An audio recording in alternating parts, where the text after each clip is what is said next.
Yeah, the first thing, if you go somewhere on a residency, you check out somehow, okay, what opportunities does the space deliver to me.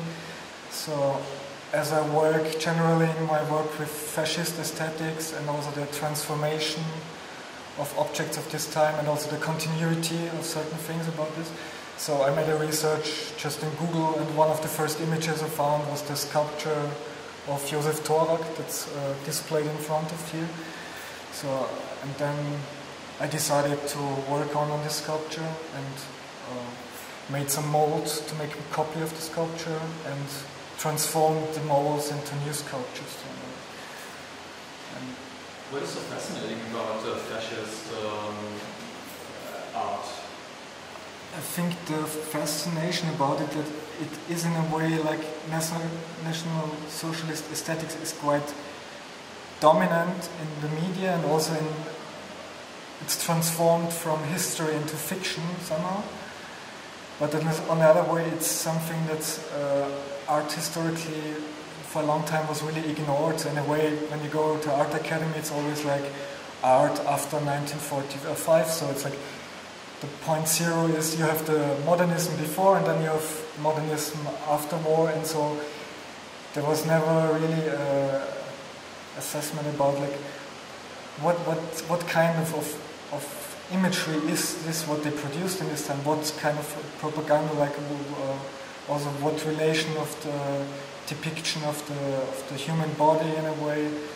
So I think it just starts now in a way. Now you have in Munich in Haus der Kunst, so they started like last year, they just started with the database of art GDK research, where they are starting to work on like catalogs, making catalogs about, okay, what was displayed at this time. So there are even at the moment still no really good art historical books that work in general with this topic at this time now. So as an artist, it's always interesting to find gaps in between, and because then you're free to make your own research and you're not dominated by a discourse that's already here. How did you, I mean, you told me you researched the web for the sculpture, and what did you do with the sculpture? Yeah, first I made the mold from the original, and then I took a part of the mold and made a recast, but I changed the material from the hard, refusing official material of white marble into the very soft and intimate material of beeswax. So through the shift of material you get a whole new sensation about, so like the sculpture transforms in a way like into a body part again. So and then I also transformed in a way like to treat it as a body, so I made a tattoo on the thigh of one of the sculptures. And the influence came from another research also I made a research about the transformation of the symbols in, like for example in the neo-Nazi scene, they expressed their political conviction with tattoos. So to have tattoos in National Socialism would have been something impossible because it was for outlaws or for criminals or like people the regime would never identify with. And now you have like a kind of subculture that adapts the symbols, political symbols of National Socialism into their subculture in a way. And so I found the imagery of a tattoo artist who covered up the swastika of maybe she was a member of a white power movement or something, but she decided to cover the swastika with a rose, and then I found this tattoo of this rose that's painted over or tattooed over the swastika, and so I took this tattoo and made it on the sculpture of Josef Thorak. So in a way I transformed this official propaganda art again into a new context.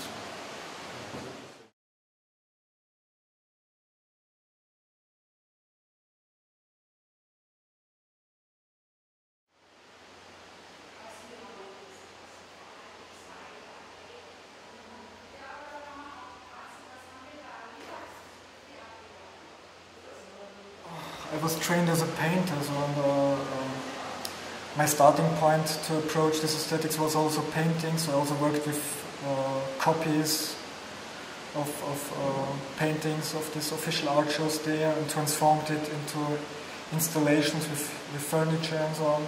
So like also adapting post-war design and pre-war imagery in a way, so making a fictitious continuity of this art in a way.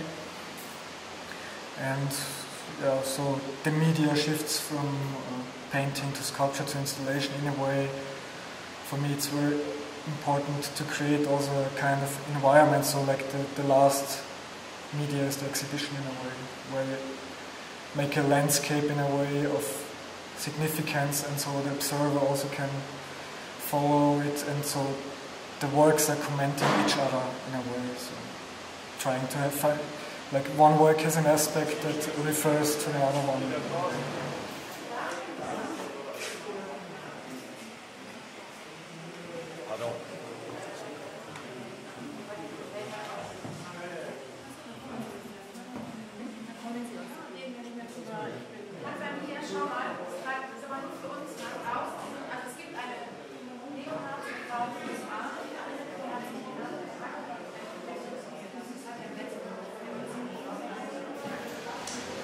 How do you like working here? I mean, it's a special place, the waterfall and this typical architecture. Yeah, it's quite special. This old power station, like Art Nouveau style, and then this strange city with somehow in between come down Monte Carlo and Twin Peaks or something like this. So it's especially with the waterfall and the hotels here. So it has a kind of morbid charm here. It's really special because it had a very good times, bad times, and so you have traces of all these times really condensed in a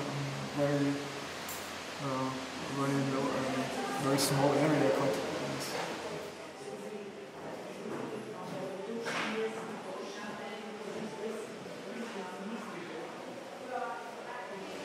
So your next projects after this estate, do you already know?